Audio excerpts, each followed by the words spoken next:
अध्यात्मप्रेमी, भगवत भक्तिप्रेमी सुहृदजन हो. तुम्ही आणि मी मिळून भगवंताची भागवताच्या माध्यमातून वाङ्मय पूजा करतो आहोत. गेल्या खेपेला सांगितल्याप्रमाणे द्वापर युगाबरोबर श्रीकृष्ण व्यक्ती ही निजधामास गेली, पण त्यानंच उद्धवाच्या मार्फत श्रीकृष्ण भक्ती ही तुमच्या माझ्यासाठी मागं ठेवली. आणि श्रीकृष्ण भक्ती, इथं जो योगेश्वर श्रीकृष्ण आहे, श्रीकृष्ण भक्ती हीच कलियुगामध्ये तुम्हाला आणि मला तारणारी आहे आणि त्यासाठी उपयुक्त आहे. तर जशी भगवंतानं सांगितलेली गीता द्वापर युगात, तशी कलियुगामध्ये व्यासाने रचलेली, श्री व्यासाने, भगवान व्यासाने रचलेली भागवत कथा. गीता तत्त्वज्ञानाचा ग्रंथ, भागवत कथात्मक ग्रंथ. पण तत्त्वज्ञान आणि कथा या दोन्ही एकाच नाण्याच्या दोन बाजू. अशा प्रकारचं विवेचन गेल्या शनिवारी आपण केलं. आता आजपासून प्रत्यक्ष भागवत ग्रंथाला, भागवत ग्रंथामधल्या श्लोकांना, भागवत ग्रंथामधल्या कथांना आपण स्पर्श करणार आहोत. माझ्यासमोर हे जे दोन भागामध्ये भागवत ग्रंथ आहे, त्याच्यामध्ये 18,000 श्लोक आहेत. स्कंध 12 आहेत. प्रथम स्कंधापासून 12 स्कंधापर्यंत. आणि त्याच्यामध्ये महत्त्व आहे ते दशम स्कंधाला आणि 11 स्कंधाला. आत्ता जो मी तुम्हाला व्यक्ती आणि भक्ती हा फरक सांगितला, तो 11 स्कंधात आहे, ज्याच्यावर मराठीत नाथ भागवत आहे. आणि दशम स्कंधामध्ये कृष्णाचं सगळं चरित्र आहे, जे महाभारताच्या अखेरच्या कालखंडात हरिवंशामध्ये आलेलं आहे. ते कृष्णाचं सगळं चरित्र हे दशमस्कंधामध्ये आहे. त्याच्यावर हरिवरदा यासारखा कृष्ण दयाळ नावांचा ग्रंथ आहे. ते दोघंही पैठणचेच. कृष्ण दयाळही पैठणचेच आणि एकनाथही पैठणचेच. दोघांच्यामध्ये 100 वर्षाचं अंतर आहे. असं मानतात की एकनाथांचाच नंतरचा अवतार जे कृष्ण दयाळ, त्यांच्या दशमस्कंधावरच्या मराठी टीकेला हरिवरदा असं म्हणतात. आणि नाथांच्या 11 स्कंधावरच्या टीकेला नाथ भागवत म्हणतात. आपण चातुर्मासाच्या अखेर जेव्हा पोचू तेव्हा मुख्यतः या दोघांच्या बद्दलचंच बोलणं आपलं असेल. आता एक शंका आपल्या मनामध्ये येईल की आपण प्रथमच मांडून पुढे जाऊया, जी माझ्या बोलण्याच्या मध्यात येणार आहे, की खरं भागवत हे भगवान श्रीकृष्णाचंच आहे, भगवंताचंच भागवत आहे. आणि सगळ्यात महत्त्व जर काय असेल तर दशमस्कंधालाच आहे. प्रचंड मोठा तो भाग आहे. जे 18,000 श्लोकामध्ये दशमस्कंध आणि 11 स्कंध याच्यामध्ये 3/4 एवढा भाग येऊन जातो. आणि 1/4 भाग 1 ते 9 स्कंधाला येतो. आता हे गणित जरा विचित्र वाटणार आहे. म्हणताय 12 स्कंध आणि त्यातले 2 स्कंध 3/4 आणि आधीच्या स्कंधामध्ये 1/4. हे कसं काय बरं? विषम विभागणी आहे.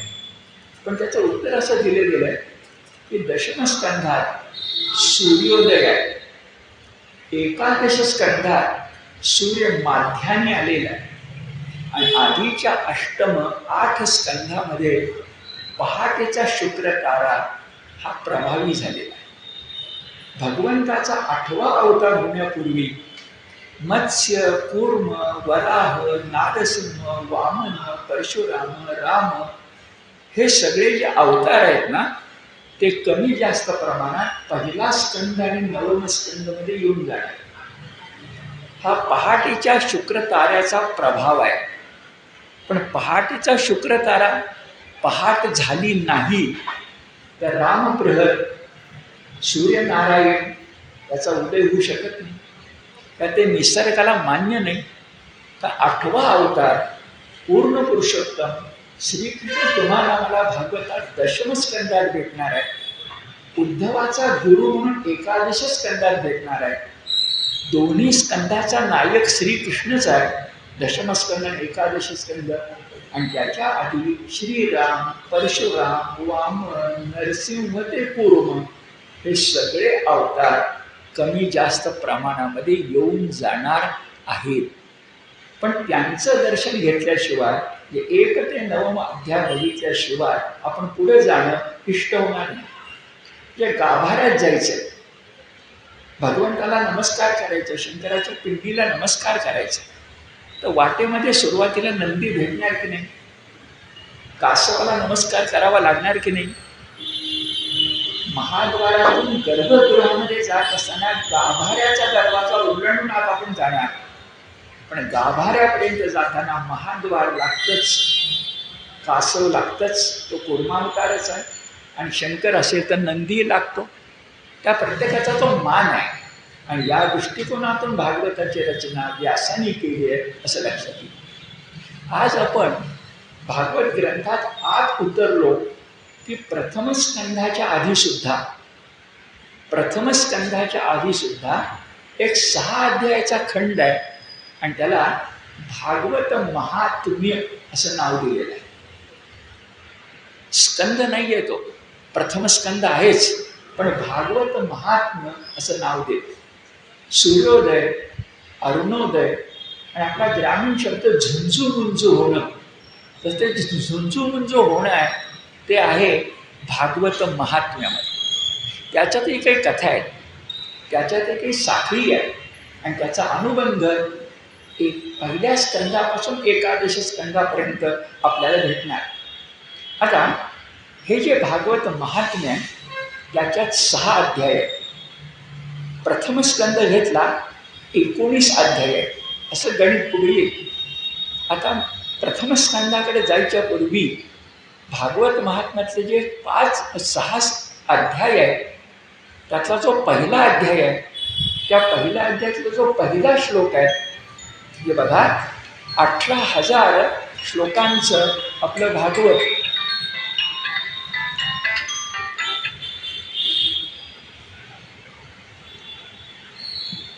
18,000 श्लोकांचं आपलं भागवत. त्याच्यामध्ये गीता महात्म्य 6 अध्यायामध्ये काही 200-300 श्लोकांचं. पण त्यातला जो पहिला श्लोक आहे त्याला गीता महात्म्यातला पहिला श्लोक, भागवतातला पहिला श्लोक, जे किती महत्त्व असणार. तो श्री गणेश आहे, तो ओंकार आहे, ते मंगलाचरण आहे. आणि आपल्याकडे तर त्या पहिल्या श्लोकाला प्रचंड महत्त्व असतं. जसं बघा, सगळ्या ज्ञानेश्वरीचा अभ्यास करताना त्यामध्ये काव्य बघू नका, तत्वज्ञान बघू नका, त्याच्यामध्ये आत्मानुभूती बघा. नामदेव महाराज म्हणाले त्याप्रमाणे एक तरी ओवी अनुभवावी. ज्ञानेश्वरी हा अभ्यासाचा ग्रंथ आहे, पण अनुभवाचा ग्रंथ आहे. आणि विशेष गोष्ट अशी की हे आपल्याला ज्ञानेश्वरांनी 9,000 ओव्या लिहायच्या आधी पहिल्याच ओळीमध्ये लक्षात आणून दिलेलं आहे. ओम नमो जी आद्या वेद प्रतिपाद्या. हे काय ठीक आहे. ओम नमो जी आद्या वेद प्रतिपाद्या जय जय स्वसंवेद्या. मी पुढे जे सांगणार आहे ना, भगवंताचं अर्जुनाशी बोलणं, ते स्वसंवेद्य आहे. संवेद्य म्हणजे जाणवणारं, स्व म्हणजे स्वतःला. परजन संवेद्य नाही आहे, सर्वजन संवेद्य नाही आहे, पण मुळात स्वसंवेद्य हा आत्मानुभूतीचा विषय. अध्यात्मामुळे आत्मानुभूतीचाच विषय. बोलल्या सांगितलेल्या गोष्टींच्या गप्पा म्हणजे अध्यात्म नव्हे. हे हृदयीचे ते हृदयी घातले म्हणजे अध्यात्म. हे जसं आहे ना, ज्ञानेश्वरीच्या पहिल्या श्लोकात ओवीत तसे इथे आहे बघा. सबंध भागवतात 18,000 श्लोकात काय शिकायचं? यास पहिल्या श्लोकात सांगतात, सच्चिदानंदाय रूपाय विश्वोत्पत्ती आदि हेतवे तापत्रय तापत्रय विनाशाय श्रीकृष्णाय वयम नुमः. वयम म्हणजे आम्ही, नुमः म्हणजे वंदन करतो. श्रीकृष्णाय आम्ही का म्हटलं तर मीन भक्ती करणं हे एक वचन आहे, आम्हीनी भक्ती करणं हे बहुवचन आहे. आणि बहुवचन म्हणजे समष्टी, एक वचन म्हणजे व्यष्टी. भागवत व्यक्तीच्या मनात फुलेल त्यापेक्षा समाजाच्या मनामध्ये फुललं पाहिजे ही जाणीव व्यास करून देत आहे. नाहीतर अहम नमामी म्हणता आलं असतं ना, श्रीकृष्णाय अहम नमामी. पण वयम नुमहा का म्हटलं? समष्टीची जाणीव आहे. तर भागवत कशासाठी आहे बरं? तर भगवद्गीता नाण्याची एक बाजू ही मां मनुस्मर युद्धच यासाठी आहे, पण भागवत मात्र मां मनुस्मर धर्म्यच यासाठी आहे. युद्ध नाही, मां मनुस्मर धर्म्यच. धर्मच म्हटलेलं नाही आहे, धर्म्यच म्हटलेलं आहे, युद्धच म्हटलेलं आहे. धर्म्य शब्दाचा अर्थ जे सद्धर्माला मान्य आहे, आचारापेक्षा विचाराला महत्त्व देणार आहे, व्यष्टीपेक्षा समष्टीला महत्त्व देणार आहे, स्वार्थापेक्षा परार्थाला महत्त्व देणार आहे. धर्म्य. आपण धर्म्य गोष्ट केली पाहिजे. आणि कशासाठी करायची? म्हणजे तू धर्मानं वाद, सद्धर्मानं वाद असं म्हटलं तर माणसं वागणार नाही. शब्द आहे बघा, तापत्रय निवारणाय, त्या तापत्रय विनाशाय. तुम्हाला मला प्रत्येक व्यक्तीला 3 प्रकारचे ताप नेहमी त्रास देतात. एक संसारातल्या व्यथा, चिंता, काळजा म्हणजे आधी भौतिक, आणि तिसरं आहे आध्यात्मिक, मध्ये एक आहे आधी दैविक. याच्या लोकमान्य टिळकही विश्वास ठेवत नाहीत आणि आपणही ठेवणार नाही. कारण वस्तुमात्रामध्ये देवता मानणं हे मानतो आपण. वटसावित्रीची पूजा, वटपौर्णिमा करतो आपण, पण हा जरा भाग वर्तमान काळात बाजूला होतो. तापत्रयातलं एक त्रयातलं एक जातं, पण पहिला आणि तिसरा आहे की नाही? काय? आधी भौतिक चिंता, काळजा कुणाला चुकल्यात? आध्यात्मिक सुद्धा चुकलेल्या नाहीत. हे बघा, आधी भौतिक जीवनात तुम्हाला मला सुख मिळू शकेल, पण आधी भौतिक जीवनात तुम्हाला मला समाधान मिळू शकेल असं नाही. हे समाधान मिळणं आध्यात्मिक आहे, सुख मिळणं आधी भौतिक आहे. सुखाची साधनं मिळणं आधी भौतिक आहे, पण त्या सुखापासून समाधान मिळणं हे ध्यानात घ्या. हॅपीनेस हा वेगळा आणि सोलेस हे वेगळे. सुख जे असतं ना ते साधनाने मिळतं. समाधान स्वजन संवेद्य, जन नाही स्वसंवेद्य. फरक लक्षात आला?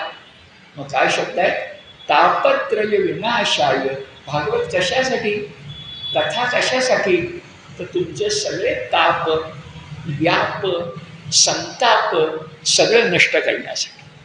श्रीकृष्णाय वयम नुमः. आणि वर सांगितलं सच्चिदानंद रूपाय. फार सुरेख आहे. त्या भगवंताचं वर्णन भागवतात प्रारंभी चाललंय. ओम नमोजी आद्या वेद प्रतिपाद्या, तो गणेश आहे. इथं सच्चिदानंद रूपाय, तो परमात्मा सत आहे, चित आहे आणि म्हणून आनंद आहे. एक गंमत बघा, एकाने विचारलं की सुख याच्या विरुद्ध दुःख शब्द आहे, सुख याच्या विरुद्ध दुःख शब्द आहे, तसं आनंद याच्या विरुद्ध शब्द सांगा. तुम्ही विचार करून बघा. आनंद याच्या विरुद्ध शब्द सांगा. नेमका सांगता येत नाही. तुम्ही निराशा म्हणाल, दुःख म्हणाल, असमाधान म्हणाल, पण नेमका आनंदाचा विरोध नाही येत. आनंद म्हणजे काय होतं याचं कारण आनंदाला प्रतिशब्द नाही, कारण आनंद हेच मुळी भगवंताचं रूप आहे. सत चित आनंद. आनंद हा त्याचा परिणाम नाही आहे, आनंद ही त्याची प्रकृती आहे. म्हणून सच्चित आनंद हा शब्द आपल्याकडे अत्यंत रूढ आहे. तो व्यास वापरतात. तर सच्चिदानंद रूप, सच्चिदानंदाय रूपाय विश्व उत्पत्ती आदि हेतवे. विश्वाची उत्पत्ती करताना सुद्धा आदि हेतवे. आदि हेतवेचा शब्दाचा अर्थ त्याला आदिही नाही आणि अनादिही नाही. म्हणजे आदिही नाही आणि अंतही नाही, अशी उत्पत्ती आहे. किती विचित्र आहे मला सांगा. माणसाचा जन्म झाला की मृत्यू आहे, विश्व निर्माण झालं की विश्वाचा प्रलय आहे. पण हे सगळं दिसणं आहे, मुळामध्ये नाहीच आहे. आगाजे झालेची नाही त्याची वार्ता पुससी काही. कारण भगवंताच्या दृष्टीनं बघा, आदिही नाही अंतही नाही, तरी उत्पत्ती आहे, स्थिती आहे आणि लयही आहे. हे सगळं भागवतात येणार. भक्तांच्या कथातून, राजांच्या कथातून हे येणार. थोडक्यात पहिल्या श्लोकात सारभूत भागवताचं मर्म सांगितलं. कसं बरं? सच्चिदानंदाय रूपाय विश्व उत्पत्ती आदि हेतवे तापत्रय विनाशाय श्रीकृष्णाय वयम नुमः. असं व्यासांच्या शब्दात आपण वंदन केलं. आता पुढे जाऊ. पुढे जाताना गेला निरूपणाच्या अखेरी जो आपण श्लोक उच्चारला होता, तो पाहिजे मी तुम्हाला व्हॉट्सअपवर पाठवतो, पाहिजे तर तुम्ही तो पाठच करून टाका. कारण आपण जे हिंदू माणसं आहोत ना, त्यांना कोणी विचारलं 18 पुराणांची नावं सांगा, आज आपल्याला सांगता आली तर जरा बरं होतं, जरा चांगलं वाटतं आणि ते श्लोकातून लक्षात राहू शकतं. तुमच्या श्लोकाचा पण उल्लेख करतो. मागं आपण बघितलंच आहे. मद्वयम तथा भद्वयम ब्रत्रयम व चतुष्ट्यम अनामलिंग पुष्कानी पुराणानी पृथक पृथक.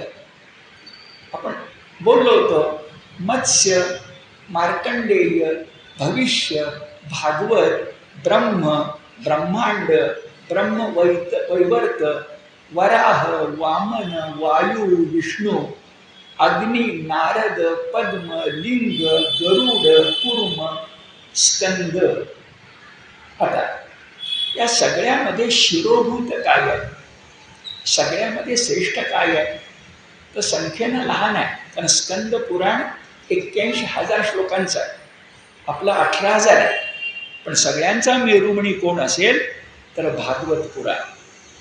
आणि त्याचं कारण सांगतात की 18 पुराणं दशलक्षणी नाही आहे, कमी जास्त आहे. भागवत पुराण मात्र असं आहे की ते दशलक्षणी आहे. यासाठी श्लोक आहे. अत्र सर्गो विसर्गश्च स्थानं पोषणमूर्तयः मन्वंतरेशानुकथा निरोधो मुक्तिराश्रयः. अर्थ असा की या 10 लक्षणामध्ये जगातल्या सगळ्या गोष्टी आलेल्या आहेत. मी श्लोकाच्या अर्थातही तुम्हाला सांगतो आणि उदाहरणाने सांगतो.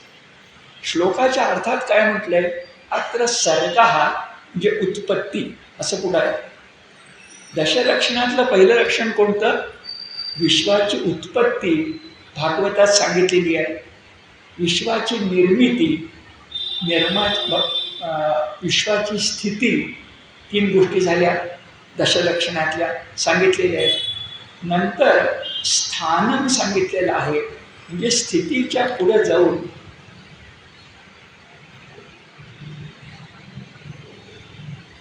स्थानम पोषण मूर्तया असं सांगितलंय. स्थानम म्हणजे उत्पत्ती स्थिती निर्मितीला स्थान म्हणजे अधिष्ठान लागतं. हे अधिष्ठान पुराणात सांगितलेलं आहे. पुढं पोषण शब्द आहे. आपल्याला माहिती आहे सगळ्यांना, ऋत ऋती म्हणजे एखाद्या गोष्टीला बलवान करणं ते आहे. मूर्तयः म्हणजे मूर्तीपूजा आहे. मन्वंतर म्हणजे युगमान आहे. परेशान कथा जे भगवंताच्या गोष्टी आहेत. आणि निरोधो मुक्तिराश्रया म्हणजे सृष्टीचा प्रलयही आहे, लयही आहे आणि पुन्हा जन्मही आहे, असं त्या श्लोकामध्ये म्हटलं. पण हे तुमच्या माझ्या लक्षात राहायला थोडंसं कठीण आहे. श्लोक पाठ केला तर लक्षामध्ये राहू शकेल, पण त्याहून सोपं अभ्यासक सांगतात आणि ते भागवत पुराणामध्ये आहे. काय सोप्या भाषेत म्हणता येईल बरं? तर पुराणामध्ये, भागवत पुराणामध्ये सृष्टीची उत्पत्ती आहे. म्हणजे आजच्या भाषेमध्ये भूगोल आहे. गेल्या ठिकाणी बोललो ते वाक्य आठवा. भागवत पुराण काय, कुठलंही पुराण काय, ज्ञानकोश असतो, विश्वकोश असतो. आज चित्र वेगळं आहे, पण त्या कालखंडात पुराण म्हणजे ज्ञानकोश किंवा विश्वकोश. मग त्याच्यामध्ये सृष्टीत्पत्ती पाहिजे, निर्मिती पाहिजे, म्हणजे भूगोल पाहिजे, स्थळ झालं, काळही पाहिजे म्हणजे मन्वंतर पाहिजे, युगमान पाहिजे. तिसरी गोष्ट, या काळाला राजा कालस्य कारण, त्या काळाला बदलणारा राजवंश पण असला पाहिजे. पहिली सृष्टी, नंतर युगमान कालमान, नंतर राजा, नंतर राजा इतकाच महत्त्वाचा भगवत भक्त आहे, त्या भगवत भक्ताचं चित्र असलं पाहिजे. त्याचबरोबर सुखी आणि समाधानी समाजासाठी नीती तत्व असली पाहिजे, दशलक्षण. आणि काय असायला पाहिजे? सगुणोपासना असायला पाहिजे, मंदिर असायला पाहिजे, मंदिरातली शिल्पकृती भागवतात येते ती असायला पाहिजे, तीर्थयात्रा पाहिजे, व्रतवैकल्य पाहिजे, भक्ती मार्गाची महती पाहिजे. थोडक्यात भागवत पुराणानं भगवंताची, भागवत म्हणजे भक्ती, सगुण साकार केली पाहिजे. विचार करूया, एक विश्वरूप दर्शन सोडलं तर भगवद्गीतेमध्ये सगुणाचं दर्शन कुठे घडतं? आणि तेही सगुणाचं दर्शन अर्जुनाला मानवत नाही, म्हणतो विश्वरूप मला नको, निर्गुण मला नको, पुन्हा एकदा तो चतुर्भुज हो. आणि मग भगवंताला आपल्या शिष्याचा, अर्जुनाची अट ही पुरी करावी लागली. मामासाहेब दांडेकर तुम्हाला मला पटणारं उदाहरण सांगतात. साड्यांच्या दुकानात गेलो तर पैठणी उघडून दाखवा असं म्हटलं तर विश्वरूप दर्शन झालं. आणि नंतर म्हटलं त्या पैठणीची घडी घालून दाखवा म्हणजे अर्जुनाची इच्छा पुरी झाली. आणि साडी उघडल्यानंतरही सुंदर दिसते आणि घडी घातल्यानंतरही सुंदर दिसते, असं सांगून मामासाहेब दांडेकर म्हणतात भागवत तसंच आहे. भगवद्गीतेमध्ये तुम्हाला निर्गुण भेटणार आहे, भागवतात सगुण भेटणार आहे. ती घडी, ते वस्त्र उघडल्यावर आणि अंगावर अधिकच सुंदर दिसणार. हे सगळे शब्द मामासाहेब दांडेकरांचे. प्रपंचातल्या भाषेत बोलल्याशिवाय माणसानं परमार्थ पटत नाही, हे आपल्याला माहिती आहे, म्हणून या उदाहरणाचा आपण आधार घेतो. पण मूळ मुद्दा सच्चिदानंद रूप, तापत्रय निवारण, दशलक्षण, राजांच्या कथा, भक्तीच्या कथा, असे चित्र आपल्याला दिसेल. पुढे जाऊया. भागवत पुराणाचं मोठं वैशिष्ट्य असं आहे की जर समजा 18 पुराणातलं भागवत पुराणावर तुम्ही बोलू शकलात, भागवत पुराण वाचू शकलात, भागवत पुराण सांगू शकलात, तर भागवत पुराण हे सगळ्यात मोठं कसं? तर शब्दच असा आहे, तो खुद्द भागवत पुराणातच आहे. विद्यावता भागवते परीक्षा. भागवते सप्तमी आहे. कुणाची परीक्षा आहे बरं? विद्यावता. जे विद्वान असतात त्यांना भागवत हा परीक्षेचा ग्रंथ वाटतो. कारण भागवत समजून घेणं, भागवत समजावून सांगणं ही कठीण गोष्ट आहे. ती विद्वानाला जमते, अल्पज्ञाला जमणार नाही आहे, वरवर वाचणाऱ्याला जमणार नाही आहे, असं खुद्द भागवतातच म्हटलेलं. विद्यावतां भागवते परीक्षा हे मोठं छान आहे. तर हे ऐकून छान वाटेल आपल्याला, आपण सगळे विद्वान झालो, कारण भागवते विद्यावतां परीक्षा तर आपण बसलो. पण पुढचं जरा बघा, जरा होकार आणि नकार सांगितलं, नीट ऐका. भागवतकार म्हणतात, भागवताचा आशय ऐकल्यानंतर ज्याचं हृदय सद्गतीत होत नाही, ज्याच्या अंगावर रोमांच उभे राहत नाही, ज्याच्या नेत्रातून अश्रुधारा वाहत नाहीत, तो कोण असेल? तो दोघापैकी एक असेल. दोघापैकी एक कोण बरं? सवयी मुक्त अथवा पशु. हे सगळं घडत नसेल, हे डोळ्यातून अश्रू आले नाहीत, अंगावर रोमांच उभे राहिले नाहीत, तर तो मुक्तच आहे. मुक्ताला काय प्रश्नच येत नाही ना, तो काही आपल्याला नाहीच आहे. आपल्याला आवडेल सगळ्यांना मुक्त व्हायला, पण पुढचं मात्र कठीण आहे. सवयी मुक्त अथवा पशु. जास्त बोलायला नको. म्हणजे भागवताचा परिणाम होणारच. आणि गमतीन म्हणूया झाला नाही तर तसं आपण दाखवूया, कारण आपल्याला दुसऱ्या कॅटेगरीत जायचं नाही आहे ना. मग काय व्हायला पाहिजे? भागवत ऐकताना आपल्या डोळ्यातून अश्रुधारा व्हायला पाहिजेत, आपल्या अंगावर रोमांच उभे राहिले पाहिजेत, आणि आपलं हृदय सद्गतीत व्हायला पाहिजे. पण एक गमतीचं बोलणं झालं. तुम्ही भागवतातली जलभरताची कथा ऐका. केवढा मोठा ऋषी, पण त्याला कुठल्या एका हरिण शावकाचा लळा लागला आणि त्याला जन्म मृत्यूच्या चक्रामध्ये सापडावं लागलं. ही मृगावर्ताची कथा ऐकत असताना माणसाच्या डोळ्यातून पाणी येणार नाही हे शक्यच नाही. बलिराजाला वामनानं डोक्यावर पाय ठेवून जेव्हा खाली ढकललं, तेव्हा बलिराजाला जितकं वाईट वाटलं असेल त्याहून वामनाला वाईट वाटलं. आणि म्हणून त्याच्या दारावर तो द्वारपाल म्हणून उभा राहिला. मानवी भावभावनांचा खेळ आहे त्याच्यामध्ये. भागवत हे महाभारतासारखं आहे, भगवद्गीतेसारखं नाही. कारण त्या ठिकाणी मानवी भावभावनांचा खेळ आहे. आणि आपण तो चातुर्मासात करणार आहे, पाहणार आहे. तेव्हा नक्की घडेल की डोळ्यावाटे अश्रुधारा वाहतील आणि आपलं हृदय भरून येऊन अंगावर रोमांच उभे राहतील. त्यात कोणत्याही प्रकारची शंका नाही. भागवत असं वैशिष्ट्यपूर्ण आहे की आत्ता मी तुम्हाला सांगतोय, तुम्ही ऐकता.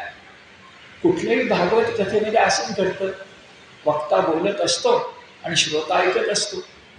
पण ऐकणाऱ्या श्रोत्याला आणि बोलणाऱ्या वक्त्याला एक मोठं पद मिळतं. कुठलं बरं? तर मुळामध्ये भागवत कुणी कुणाला सांगितलं? त्या मुळामध्ये भागवत शुकाचार्यांनी राजा परीक्षितला सांगितलं. आणि कुणी कुणाला सांगितलं?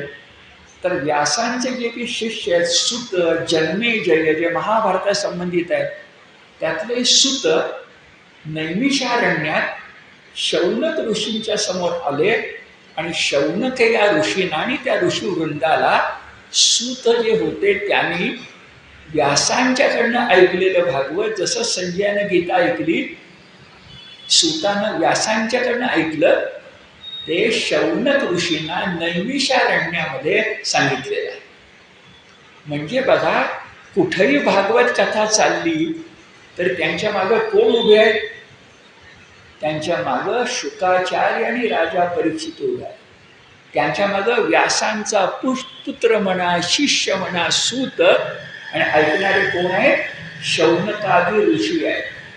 आणि मधून मधून तुम्हाला विदुर हा कुणाशी तरी बोलतोय, अन्य कोणी भक्त तिसऱ्याशी बोलतायत. थोडक्यात गीता जसा भक्ती संवाद आहे, त्याहून जास्त भागवत अधिक भक्ती संवाद आहे. संवाद आहे, वक्ता श्रोता संवाद. आणि त्या संवादात जेव्हा कथा येतात, गीतेत काही कथा येऊ शकत नाही, भागवतात जेव्हा कथा येतात त्या दुधामध्ये साखर पडते असं लक्षामध्ये येतं. आता परीक्षितीला शुकाने जे सांगितलं हा संदर्भ अजून यायचा आहे. आत्ता आपल्याला भागवत महात्म्यात अजून पहिला स्कंद नाही, भागवत महात्म्यात पहिल्या 1-2 अध्यायामध्ये भेटणार आहे तो सूत, सुदीर्घ. सुरस्व त्याचा मुलगा असा होतो, सूत सुदीर्घ. आता सूत कोण आहे तर चारण, फाट, सूत ह्या वर्गवारीनं सांगितलं जातं की आपल्याकडं समाजाला बहुश्रुत करण्यासाठी, आपल्याकडे इंग्रजी शब्द वेल रेड नाही आहे, बहुश्रुत करण्यासाठी ज्यांच्यावर पिढ्यानपिढ्या जबाबदारी होती ते सूत, चारण, भाट, मागध अशा प्रकारचे त्यांचे उल्लेख आहे. त्यातले सूत आहे ते व्यासांच्या महाभारतात संदर्भ आहे, सूत आणि जनमेजयांचा, जय भारत महाभारत वगैरे. तर एकदा हे सूत असा विहार करत चालले होते आणि नैमिषारण्यात आले. नैमिषारण्याला नैमिषारण्यच का म्हणतात? आपल्याकडे सगळ्याच मोठी गोष्टीतून सांगतात म्हणून लक्षात राहतं. असं म्हटलंय, निमिष म्हणजे डोळ्याची पापणी. डोळ्याची पापणी किती वेळ हलते आपल्याला माहिती आहे. त्या अरण्यामध्ये एकदा म्हणजे राक्षस माजले, मातले आणि भगवंतानं त्यांना निमिषात हे डोळ्याची पापणी लवते तोच नष्ट करून टाकलं. म्हणजे मारायला वेळ लागला नाही. तर निमिषात ज्या अरण्यात असुर नष्ट झाले ते नैमिषारण्य आजही भारतात आहे. आजही त्या ठिकाणी जाऊन कथा केली जाते. ही तीर्थक्षेत्र भगवंताची लीला क्षेत्र असतात आणि म्हणून तिथली भूमी पवित्र असते, आजही पवित्र. तर त्या नैमिषारण्यात शौनकादी ऋषी गप्पा मारत, चर्चा करत, वेदांताची चर्चा करत, भगवंताच्या आठवणी काढत बसले होते आणि सूत आले. आदर सत्कार झाला आणि आदर सत्कार झाल्यानंतर शौनकादी ऋषींनी सूत यांना विचारलं की तुम्ही आला आहात तर फार चांगलं झालं. आता आम्हाला जी अडचण जाणवती आहे तेवढी अडचण दूर करता का? शौनकादी ऋषींनी म्हटलं. सूत म्हणाले काय अडचण आहे? आता मागं आपण बघितलं गीता आजच्या मागं 4000 आणि भागवत आजच्या मागं 3000. अडचण बघा 3000 वर्ष तीच आहे. काय 3000 वर्षापूर्वी शौनकादी ऋषींना नैमिषारण्यात, जे गावात शहरात नव्हे नैमिषारण्यात ऋषींना काय जाणवलं? ते म्हणाले अलीकडं कलियुगाचा त्रास वाढला, धर्माचरण होतच नाहीये, माणसं आपापला धर्म पाळत नाहीये, 4 आश्रमाचा कुणाच्या मनात विचारच नाहीये, अशी सगळी वाईट परिस्थिती झाली आहे. तर या परिस्थितीतून बाहेर पडण्यासाठी एखादा मार्ग सांगता का? 3000 वर्षांत तेच आहे ना, मला सांगतो का दुसरं काही आहे? आज एक तेच चाललंय आपलं. आपण आश्रम धर्म पाळत नाही, आपण स्वधर्म पाळत नाही, आपण समाजाचा विचार करत नाही, आपण चंगळवादी झालो आहोत. आपला व्यक्तिवाद मोठा आहे, प्रत्येकाला आपापली स्पेस पाहिजे, दुसऱ्याच्या स्पेसचा विचार करायचं काय आपल्याला कारण नाही आहे. हे सगळं आज जे चाललेलं आहे ते 3000 वर्ष तेच आहे की नाही? आणि गंमत बघा, 3000 वर्षांनी सूत यांनी शौनकांना जो मार्ग सांगितला तोच मार्ग आत्ता मी तुम्हाला भागवताच्या आधारे सांगतोय. कारण परिस्थिती तीच असली तर मार्ग तोच असणार. समजा परिस्थिती सुदैवानं बदलली, आपण विश्वगुरू झालो तर मार्ग वेगळा करीत. पण आत्ता जोपर्यंत विश्वगुरू होत नाही आहे तोपर्यंत मार्ग तोच. आणि मार्ग काय? भागवताचे शब्द मोठे सुंदर आहेत. तुम्हाला जर या सगळ्या परिस्थितीवर मात करायची असेल तर भागवत भक्ती करावी लागेल. म्हणजे भागवताचा अभ्यास करावा. भागवताचा अर्थ भक्ती असा पण आहे, जे जे भगवंताचे ते भागवत. मग भक्ती कुणाची? भगवंताची. पण भागवताचा अभ्यास करावा लागेल किंवा भागवत व्हावं लागेल. शब्द 4 आहेत. भागवताचे अवलंबन, भागवताचा आश्रय, भागवताची शरणागती आणि भागवताची भक्ती. या 4 गोष्टी केल्या तर कलियुगातून बाहेर जा. आणि बाहेर जाण्यासाठी दोघांची मदत घ्यावी लागेल. पुढे एका गोष्टीच्या रूपात ते येणार आहे. एक आहे ज्ञान आणि एक आहे वैराग्य. जरा कठीण आहे, पण राखून ठेवूया आपण. आत्ता अवलंबन पाहिजे, आश्रय पाहिजे, शरणागती पाहिजे आणि भक्ती पाहिजे. कशासाठी? वैराग्य आणि ज्ञानासाठी. आता भागवत आणि गीता या एकाच नाण्याच्या दोन बाजू आहेत. मी म्हणतो हे दोन श्लोकातून तुम्हाला दाखवतो. या गीता महात्म्यामध्ये श्लोक येतो, यत्र ज्ञान विराग भक्ती सहितम नैष्कर्म्य आविष्कृतम तत्श्रुवन पठन विचारण परो भक्त्या विमुच्येत नरहा. भक्त्या ही तृतीय आहे. भक्तीनं नरहा आपण माणसं विमुच्येत मोक्ष प्राप्ती करू शकतो. कशाच्या साह्यानं? तर याचं श्रवण करा, याचं पठण करा, याचं मनन करा. म्हणून भागवत काय सांगतं? कशाचं मनन पठण श्रवण करा? भागवत ग्रंथाचं. बघा, भक्तीचा सुलभ मार्ग कोणता?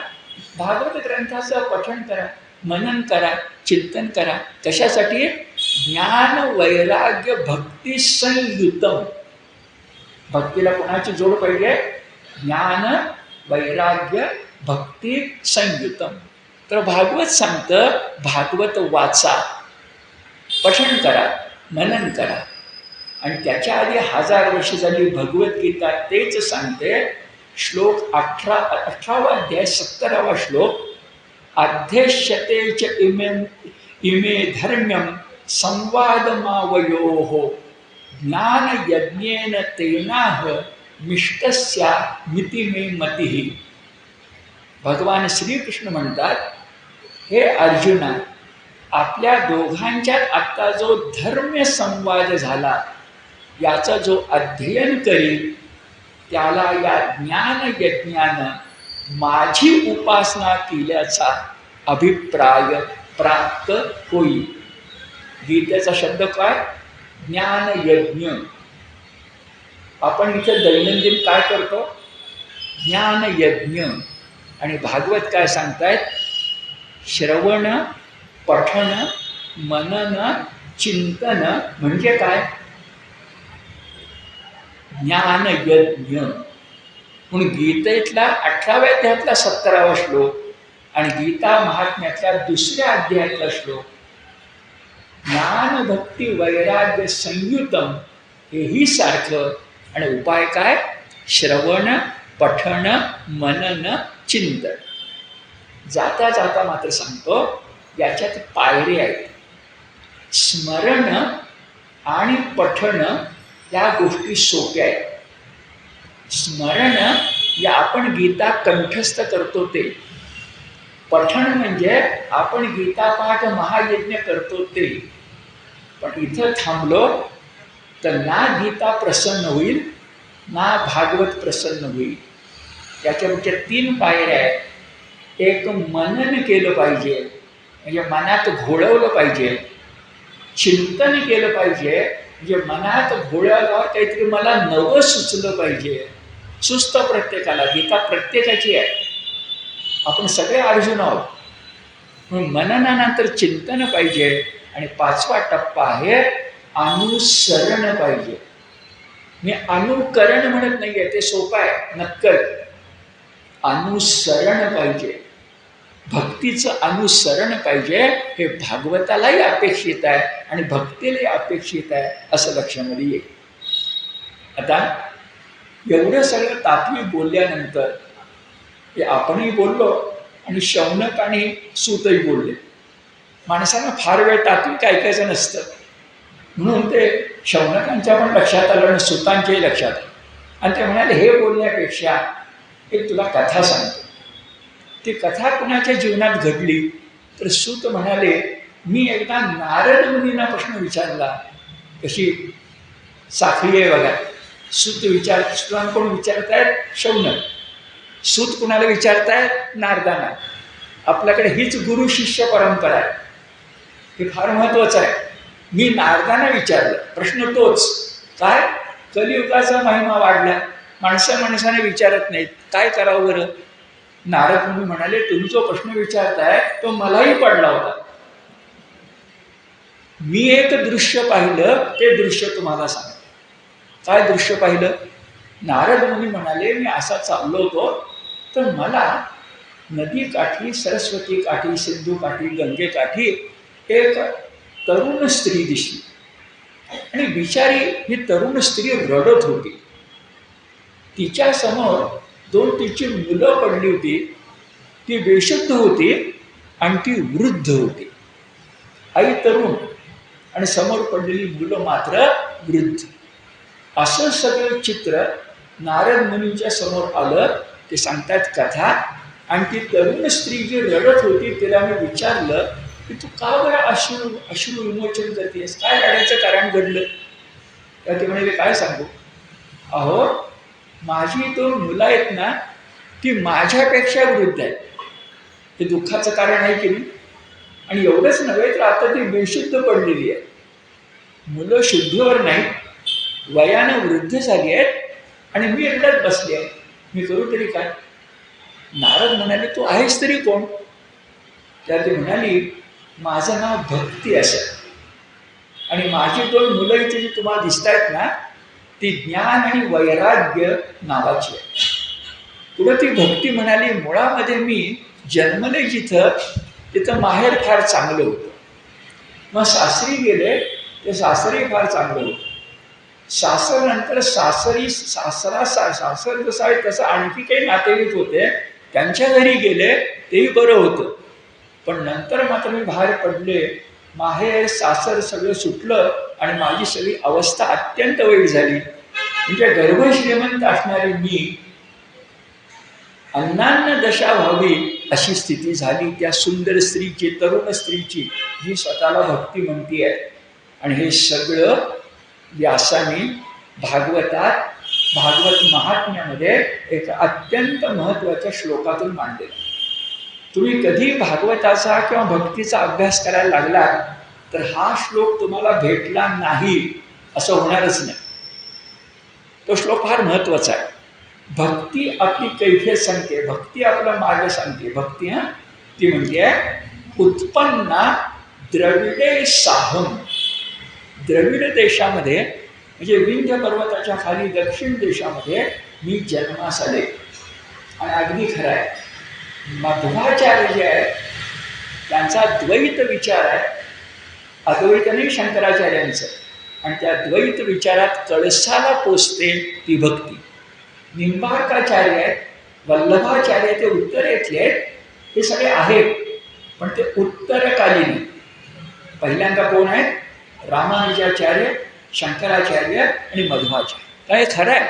उत्पन्ने, उत्पन्ना स्त्रीलिंग आहे, उत्पन्ना द्रविडे साहम, सहा अहम, सा अहम वृद्धिम कर्नाटके गता. मला भक्तीला वृद्धी प्राप्त झाली ती कर्नाटकामध्ये.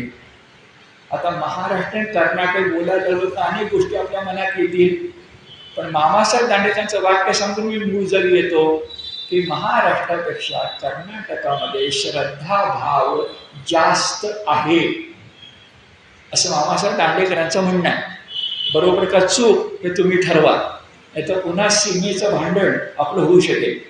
आपल्याला ते करायचं नाही आहे. पण भागवतकार इतक्या वर्षापूर्वी ते सांगतात, मामासाहेब दांडेकरी ते सांगतात की जन्मले कुठं? कर्नाटकच्या खाली द्रविड, तामिळनाडू. तर द्रविडे उत्पन्न साहम वृद्धिम कर्नाटके गता. आता 3000 वर्षापूर्वी तुम्हाला मला काय सर्टिफिकेट मिळाले बघा. महाराष्ट्रे क्वचित क्वचित, काय ते ठरवूया आपण. महाराष्ट्रे क्वचित क्वचित आणि अन्यत्रे क्षीणतां गता. 3000 वर्षापूर्वी ती भक्ती सांगते की हे सोडून जे महाराष्ट्र, कर्नाटक आणि दक्षिण देश, जे उत्तर भारतात काही नाही, क्षीणतां गता. म्हणून मी उत्तर भारतातल्या फक्त वृंदावनामध्ये आलेली आहे जिथं नारद मुनी तिला भेटलेले. पण ती तुला म्हणते काय सांगू, येताना माझी वृद्ध मुलं वृद्ध असून पण जागी तरी होती, वृंदावनात मी आले आणि बेशुद्धच पडले. हे फारच वाईट झालं. पण वृंदावन गोकुळ सोडून उत्तर हिंदुस्थानामध्ये भागवताच्या काळामध्ये भक्ती नव्हती. आणि आज चित्र बघा, आज त्याच उत्तर भारतामध्ये मीराबाई पासून चैतन्य प्रभूपर्यंत, सूरदासांच्या पासून तुलसीदासांपर्यंत, आपल्या नामदेवांच्या पासून गुरु नानक देवांच्या पर्यंत सबंध उत्तर भारत आज भक्तीनं माखलेला आहे. इतका विधान नीट लक्षात घ्या, इतका की ते भगवद्गीतेपेक्षा भागवतावर जास्त प्रेम करतात. आपण मराठी मंडळी ज्ञानेश्वरांच्या मुलं असेल, भगवद्गीता शिरोधार्य मानतो, आणि उत्तर हिंदुस्थानातला अनुभव असा आहे माझा आणि इतरांचा की ते भागवत जास्त प्रिय मानतो. ठीक आहे, बिघडत काहीच नाही, एका नाण्याच्या दोन बाजू. कदाचित भागवताचा परिणाम इतका झाला 3000 वर्षामध्ये की भागवतानं उत्तर भारत क्षीणताम गता ही स्थिती पुसून टाकली आणि वर्धताम गता अशा प्रकारची स्थिती निर्माण केली असं म्हणायला हरकत नाही. आता वृंदावनात आल्यानंतर का बरं असे पडावेत, तर भक्ती म्हणते काय सांगायचं.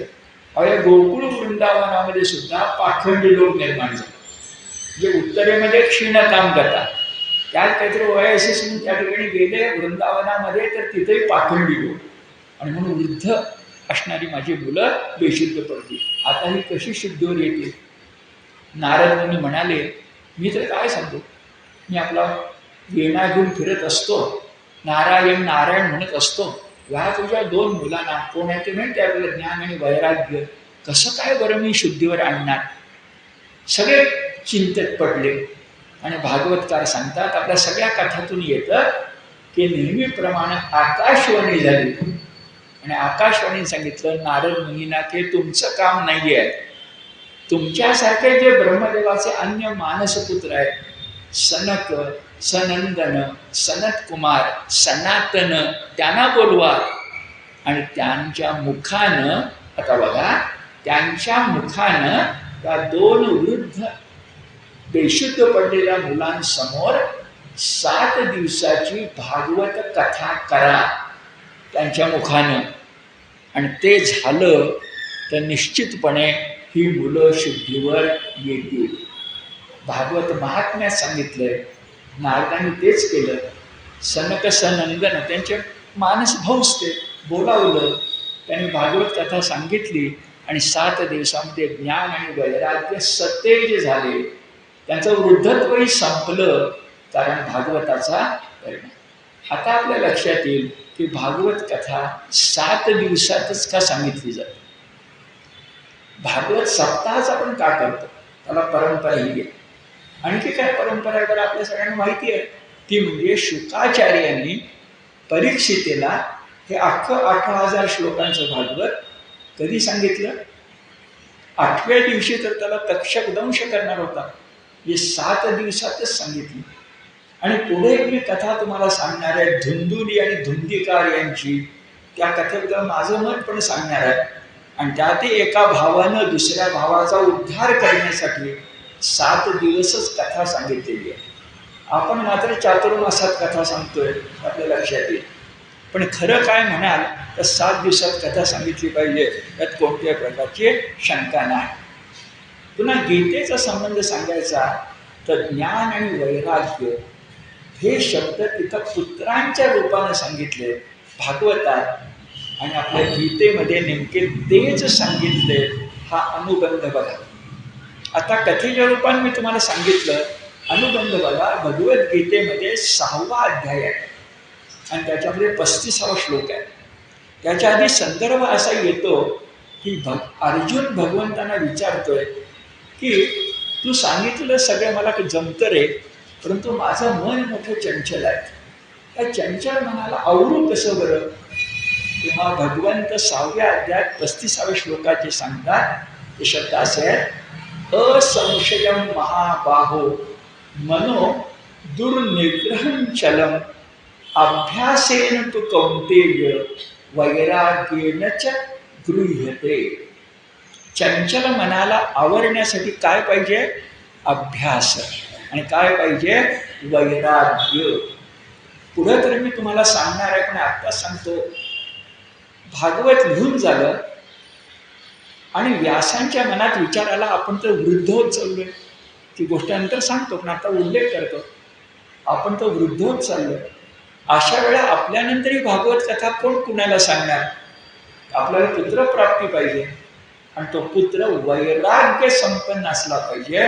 कारण भक्ती सांगण्यासाठी सगळ्यात योग्य माणूस कोण असेल तर वैराग्य संपन्न, असं पुढे येणार आहे. आणि इथं पण तेच म्हणतोय, गीता तेच म्हणते, अभ्यासेन तु कौंतेय वैराग्येन च गृह्यते. वैराग्य म्हणजे सगळ्या जगाबद्दल अप्रीती आणि एकट्या भगवंताबद्दल प्रीती म्हणजे वैराग्य, दुसरं काही नाही. आणि अभ्यास म्हणजे एक गोष्ट पुन्हा पुन्हा करणं म्हणजे अभ्यास.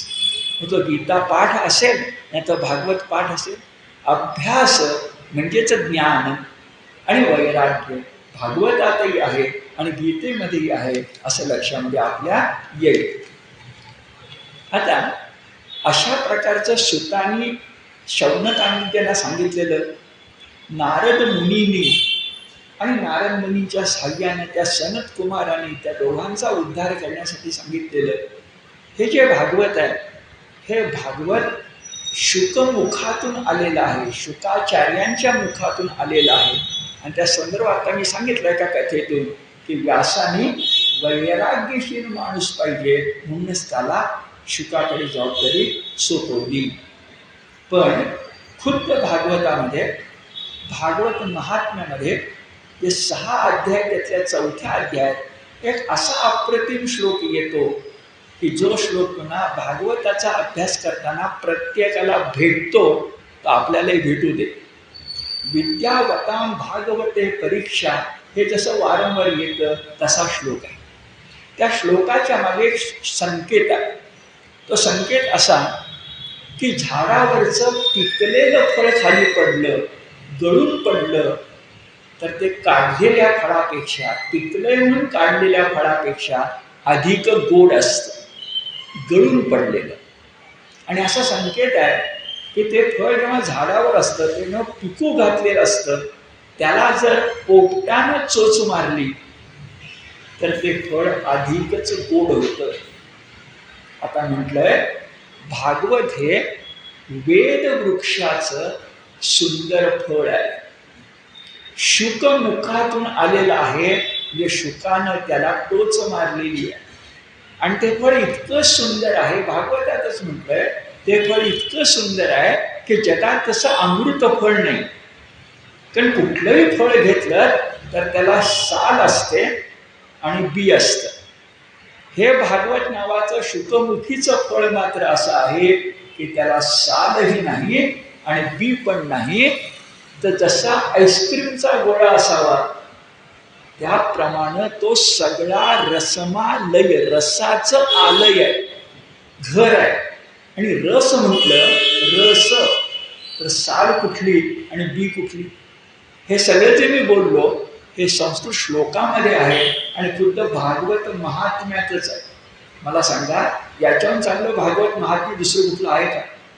तर त्या 6 श्लोकामध्ये मर्मस्थानीचा श्लोक म्हणावं अशा प्रकारचा आहे आणि अतिशय प्रसिद्ध आहे. निगम कल्पतरोर गलितम फलम शुकमुखात अमृत द्रव संयुतम पिबत भागवतम रसमालयम मुहु अहो रसिका भुवी भावुकः. त्या भुवी म्हणजे पृथ्वी तलावर, आहा म्हणजे प्रत्येक दिवस उजाडला की, मुहू म्हणजे वारंवार भागवत वाचावं. आता पुन्हा भागवतकारांच्या भाषेत म्हणजे भागवतावर भाष्य करतात हरदास कीर्तनकार, त्यांच्या भाषेत सांगतो, आहा का म्हटले, दिवस का म्हटले बरं? तर ते असं म्हणतात, सांगून लगेच मी पुढे जातो की दिवस उजाडला की आपण आपल्याकडे बघून म्हणावं आज मी जिवंत आहे आणि आज दिवस उजाडला, एवढा दिवस तरी माझ्या हातामध्ये नक्की आहे, उद्याचं काय सांगता येत नाही म्हणून आहा. आणि मुहू म्हणजे वारंवार, आज केलं पाहिजे, उद्या केलं पाहिजे, परवा केलं पाहिजे, त्याला काही इलाज नाही, असा तो शब्द आहे. मुहू रहो, मुहू आहो, काय करावं, रसिका भुवी भावुकः. मला एक विशेष वाटतं आणि मराठीचा प्राध्यापक होतो म्हणून ते जास्त वाटतं. की ज्ञानेश्वरी हा ग्रंथ तत्वज्ञानाचा तर आहेच आहे, पण मराठीतला सगळ्यात चांगला काव्य ग्रंथ कुठला असेल तर तो ज्ञानेश्वरी. त्याच्या आधाराला फक्त तुकारामांची गाथा काव्य म्हणून ना. तसंच बघा, ज्ञानेश्वरी जसा तत्वग्रंथ म्हणून मोठा आहे तसा काव्यग्रंथ म्हणून मोठा आहे. आणि भागवत सुद्धा तुम्ही मी कथा असतोय, पण जमलं तर तुम्ही मुळात संस्कृत वाचून बघा आणि त्या संस्कृताची गोडी काय आहे, अर्थ असतो खाली, तो वाचून बघा. तुमच्या असं लक्षात येईल की भागवतकारांना आपल्या कर्तृत्वाची जाणीव आहे. जशी ज्ञानदेवांना जाणीव आहे, नवरसी वर्षेन मी, खरं तर शांत रस आहे, खरं तर भक्ती रस आहे, पण विश्वरूप दर्शन घडवताना मी अद्भुताला पाहुणेच बोलवलंय असं ते म्हणणारच. कवी जो असतो ना तर राहवतच नाही, तो काव्यच बोलणार, तत्वज्ञान बोल म्हटलं तरी.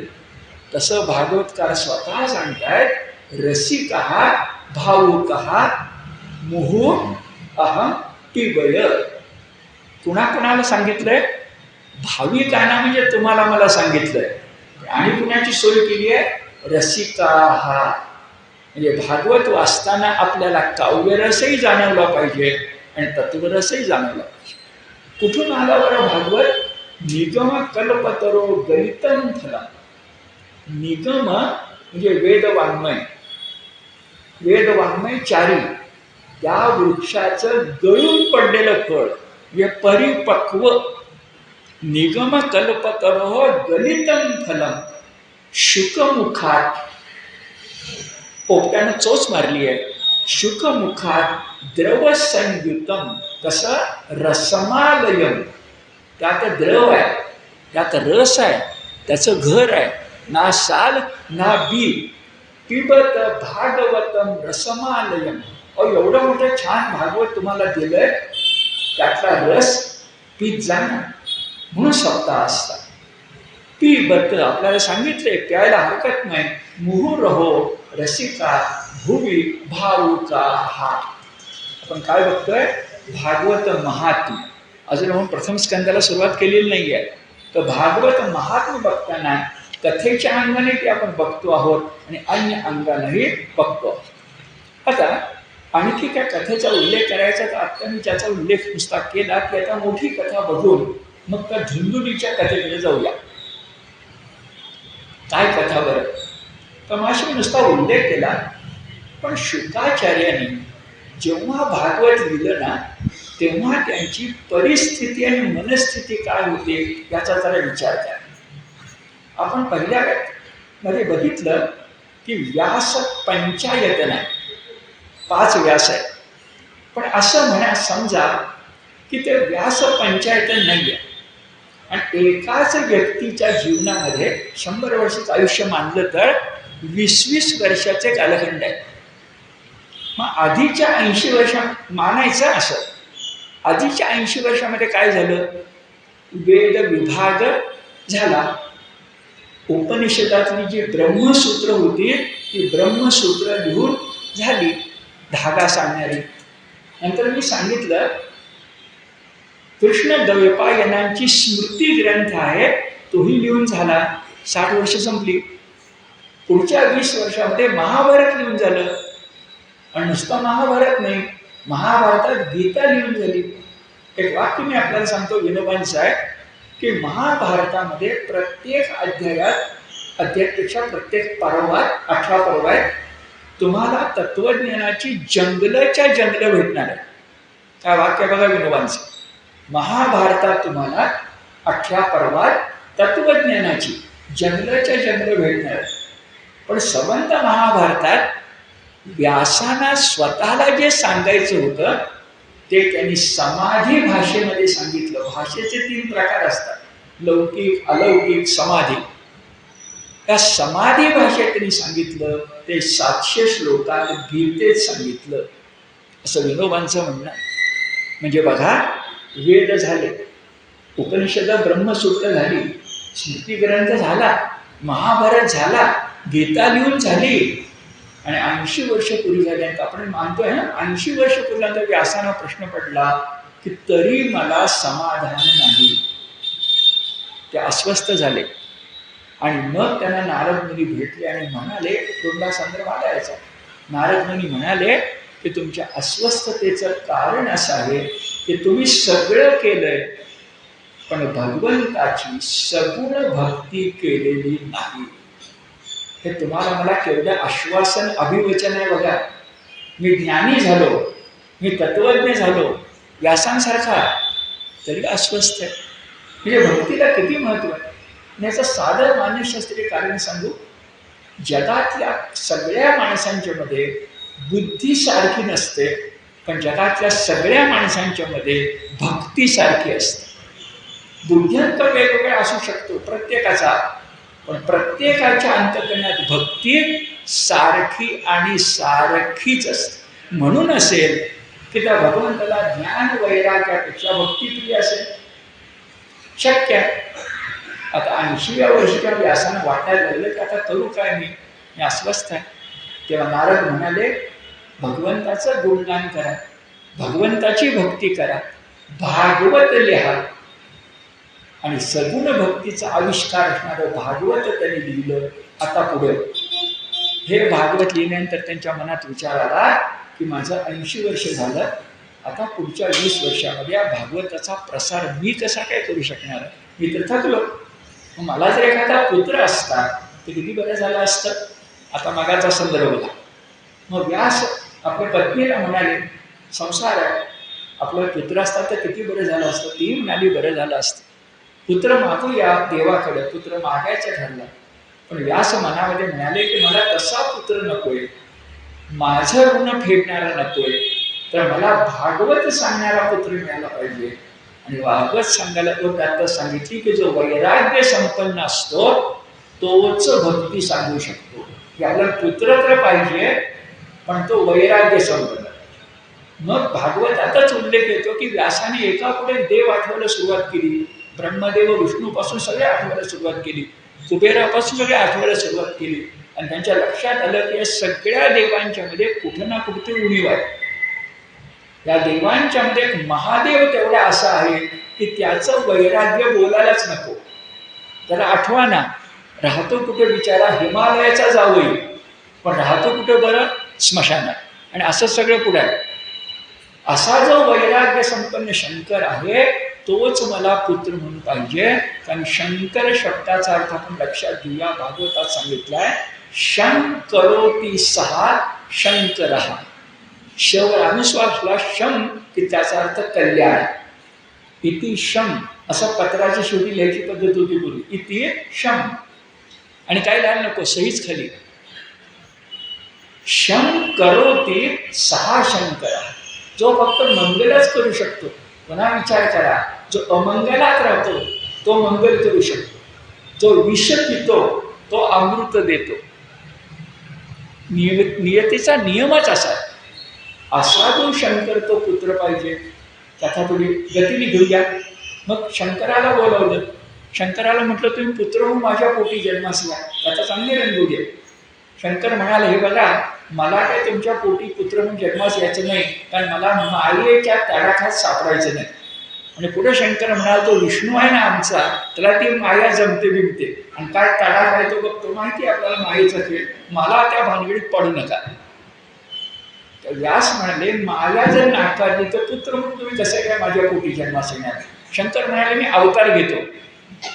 आणि सरळ शंकरांनी व्यासांच्या समोर मुलगा म्हणून 8 वर्षाचे शुकाचार्य उभे राहिले. आले तेच मी व्रतबंध करून आले आणि म्हणायला लागले, आता मी निघालो. कुठे निघाला, पुत्र म्हणून आलात ना, राहा ना.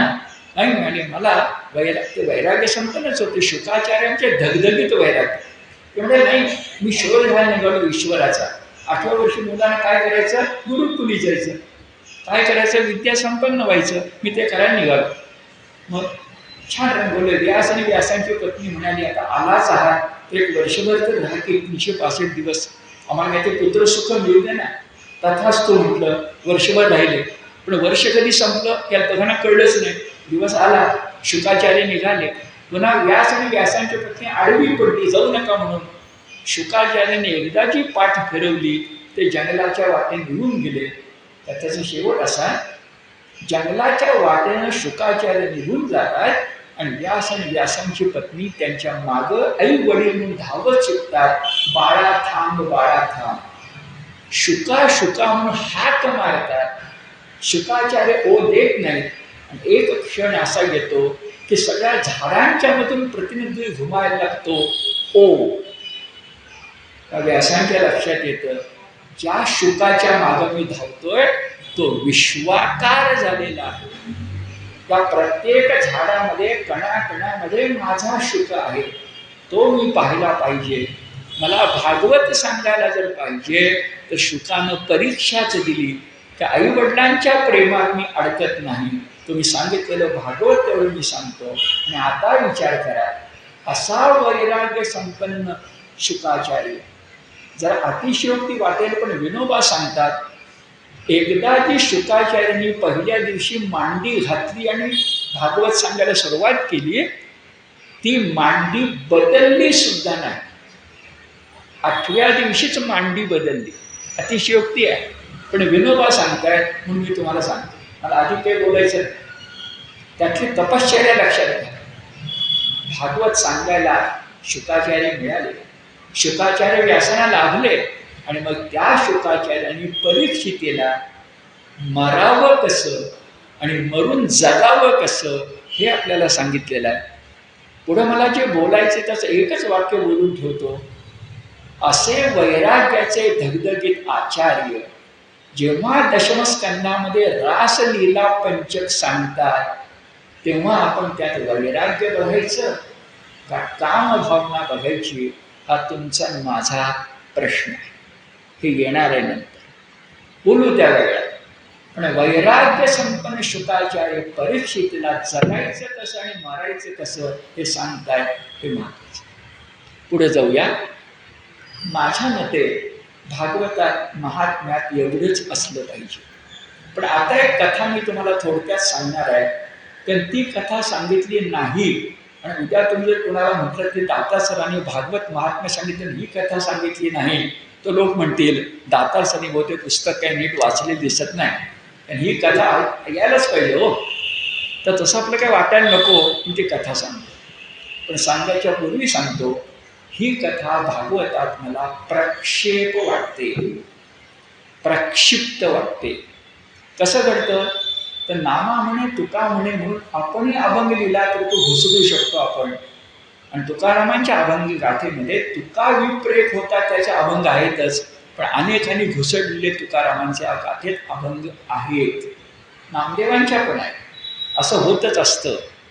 असंही विचार आपण करूया की महाभारत आज 1,00,000 श्लोकांचा भांडार कृष्णाने दिलेला आहे, पण महाभारत 1,00,000 श्लोकांचं मुळात व्यासाने लिहिलं का? तुम्हाला मला माहिती आहे, हा जय नावाचा इतिहास होता, नंतर त्याचं भारत झालं आणि नंतर त्याचं महाभारत झालं.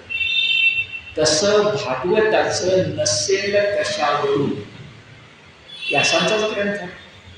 महाभारत इतिहास ग्रंथ आहे म्हणून जय भारत महाभारत तुम्ही ठरवलं. तसं पूर्व भागवत, मध्य भागवत, उत्तर भागवत नसेल कशावरून? मी माझी शंका या ठिकाणी मांडतो. आणि मला ही कथा प्रक्षिप्त वाटते. ती कथा काय निर्माण झाली असेल तर सप्ताहाचं महत्त्व सांगण्यासाठी, आणि दुसरीकडं आधीच्या 2 कथा नाही म्हटलं तरी उंच पातळीवर आहेत. सप्ताहानंतर देव भेटणार आहे, सप्ताहानंतर मरण टळणार, सप्ताहानंतर मोक्ष मिळणार, सप्ताहानंतर पुढचा जन्म चांगला मिळणार आहे. शुचीनाम श्रीमताम गेले योगभ्रष्टो विजायते. पण आपल्याला एवढंच नाही भागत, तापत्रय निवाराय तापत्रय विनाशाय होतं ना. आणि आज नाही पण जुन्या कालखंडामध्ये, अगदी स्वतः तुम्ही आठवून बघा, जे कोणी माझ्या वयाचे त्यांना आठवतील की जुन्या कालखंडामध्ये भूत आणि पिशाच याच्यावर लोकांचा विश्वास होता. तो आधी निश्चितच वाढत गेला असणार. आणि अशा कोणीतरी भागवत महात्म्याची कथा वाढवलेली असली पाहिजे, जे सप्ताहाचंच महत्त्व सांगते आणि ती स्वच्छ भागवत महात्म्यामध्ये येते. संस्कृत श्लोकामध्ये कथा अशी की कथा गोकर्ण आणि धुंदुकारी यांची. धुंदुली नावाची एक स्त्री होती. नवरा बायको दोघं पण दुःखी होते, कारण पोटी पुत्र नाही. कृपा प्रसादासाठी ती एका ऋषीकडे गेली. त्या ऋषीनं प्रसाद दिला. तो प्रसाद घेऊन धुंदुली घरी आली. काही केळं असेल, आंबा असेल, काहीतरी प्रसाद असेल, पेढा असेल, घेऊन घरी आली. आणि धुंदुलीची बहीण तिथे तिच्याजवळ होती. ती स्वतः गर्भवती होती आणि तिनं धुंदुलीला उपदेश केला की अगं, असं कुठं साधू महाराजांनी दिल्या प्रसादानं मुलं होतात का? कुणीतरी तुला प्रसाद दिला आहे, तो उकिरड्यावर फेकून दे. बहिणीचं म्हणणं धुंदुलीला पटलं आणि लोकांना म्हणजे अगदी नवऱ्याला सुद्धा शंका येईल म्हणून धुंदुलीची बहीण म्हणाली की मी गर्भवती आहे, मला पुत्रप्राप्ती होईल, तोपर्यंत तू गरोदर असण्याचं नाटक कर. कारण प्रसाद तर फेकून दिलाय. आणि नाटक केल्यानंतर जेव्हा माझ्या पोटी पुत्र जन्मास येईल तेव्हा माझा पुत्र मी तुला देईन आणि तुझं नाटक सफल संपूर्ण होईल. तू सांग, हाच पुत्र माझ्या पोटी जन्मास आला. कथा पुढे सांगते की धुंदुलीनं तसं केलं, गर्भवती असल्याचं नाटक, प्रसाद टाकून दिला, तो गोठ्यात फेकला. गोठ्यामध्ये गाय होती, त्या गाईनं तो प्रसाद खाल्ला आणि 9 महिन्यानंतर धुंदुलीच्या बहिणीला मुलगा झाला आणि गाईला पण पुत्र झाला. पुढे सांगितलंय त्या पुत्राचे कान मात्र गाईच्या कानासारखे होते, मग त्या पुत्राचं नाव गोकर्ण असं पडलं. आणि धुंदुलीला तिच्या बहिणीकडून जो पुत्र मिळाला नाटक केल्यानंतर, तो तिनं वाढवला. त्याचं नाव धुंदुकारी असं ठेवलं. आईचं नाव धुंदुली, पुत्राचं नाव धुंदुकारी आणि आधीच्या पुत्राचं नाव गोकर्ण.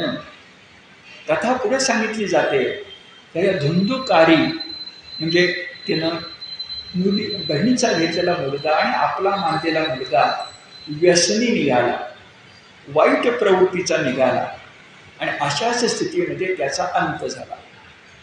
पण हा गोकर्ण जो होता तोही आला. त्या धुंदुलीला वाटलं असेल की आपण पूर्वी चूक केली आहे, पण आता पुत्ररूपानं आलाय, मानलेला पुत्र धर्मपुत्र म्हणून का होईना आपण याला वाढवूया. आणि ते त्याला वाढवलं आणि हा गोकर्ण मात्र सत्प्रवृत्त निघाला.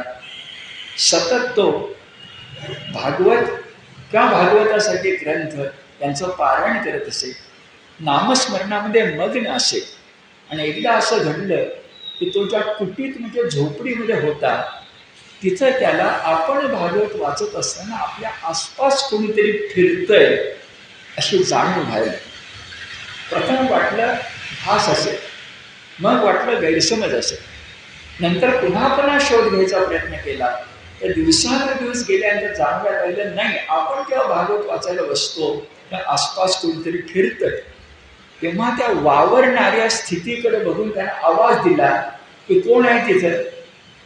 प्रथम बरेच दिवस उत्तर आलं नाही, पण एक दिवस मात्र उत्तर आलं की मी तुझा भाऊच आहे, माझं नाव धुंदुकारी, तू सत्प्रवृत्त निघालास, पण मी आयुष्यभर दुष्कृत्य केली आणि मला पिशाच्य योनी प्राप्त झाली आणि त्या पिशाच्य योनीत मी इकडं तिकडं भटकतो. तू भागवत वाचतोयस, अशा वेळा माझा उद्धार होईल म्हणून मी मोठ्या आशेने इथं आलोय. तरी माझ्या बंधू भावा, सगळं भागवत जर मला नीट ऐकवलंस तर माझा उद्धार होईल. आणि मग गोकर्णानं आपल्या भावासाठी सरळ 7 दिवस भागवत वाचलं आणि वक्ता होऊन श्रोता असणाऱ्या धुंदुकारीला ऐकवलं. भूत पिशाची योनीतून त्याचा उद्धार झाला आणि तो मुक्त झाला. अशी कथा. आता कथेमध्ये वक्ता आहे, कथेमध्ये श्रोता आहे, कथेमध्ये मुक्ती आहे, कथेमध्ये भागवत महिमा आहे. ही तिसरी आहे. पहिली कोणती आपण बघितली, सनक सनंदन यांनी भक्तीचे पुत्र असणारा ज्ञान आणि वैराग्यानं ऐकवलेली त्यांचं वृद्धत्व गेलं. दुसरं आपण ऐकलं परीक्षित राजा, त्याला कथा सांगितलेली शुकाचार्यांच्याकडून, त्यांनी त्याला मृत्युंजय बनवलं. आणि तिसरी कथा जी आता मी उल्लेख केली, त्यानं ज्या काही जड ईश्वर विन्मुख अशा प्रकारच्या योनी मानल्या जातात, ज्यांचा विश्वास असेल त्यांनी मानायला हरकत नाही, कारण तेही जन्म आहे, ते ह्या योनी आहेत, त्यांचा अनुभव काही घेऊ शकतो. त्यांच्यासाठी सुद्धा कथा भागवतात येते की भगवंताची भक्ती अशी सर्वोच्च आहे की ती सगळ्यांचा उद्धार करते, ती काळाचा उद्धार करते, ती वृद्धत्वाचा उद्धार करते आणि ती योनींचा सुद्धा उद्धार करते. पण आपलं भागवत महात्म्य हेच चाललेलं आहे. कारण भागवत महात्म्यातल्या 6 अध्यायामध्ये आपण काही कथा बघितल्या, काही श्लोक बघितले आणि भागवत महात्म्य कसं महत्त्वाचं आहे हे आपण लक्षामध्ये घेतलं. पुढच्या शनिवारी आपण प्रथम स्कंधाकडे जाणार आहोत आणि प्रथम स्कंधाच्या 19 अध्यायामध्ये कोणत्या कथा आहेत हे पाहत जाणार. हे सगळेच नवम स्कंधापर्यंत आपण हंस गतीनं जाणार आहोत, हंस गतीनं. आणि दशमस्कंध आणि एकादश स्कंध मात्र आपण कूर्म गतीने जाणार आहोत. आणि हंसापेक्षा कूर्म चांगला, कारण कूर्म हा भगवंताचा पहिला अवतार आहे. चातुर्मासात आपल्याला भागवत कथेचं मला सांगणं आणि तुम्ही ऐकणं अशा प्रकारे पुरं करायचं. मी म्हटलं होतं की खाली बसून बोलण्यापेक्षा मी वर बसून बोलतो, पण अट आहे की तुम्ही आलं पाहिजे. तर माझ्या अपेक्षेपेक्षाही 2-3 रांगा जास्त आहेत एवढं सांगतो. त्या 2-3 रांगा कमी झाल्या तरी चिंता नाही आहे. आपण निष्ठेनं चातुर्मास करण्याचं काम करणार आहोत. धन्यवाद.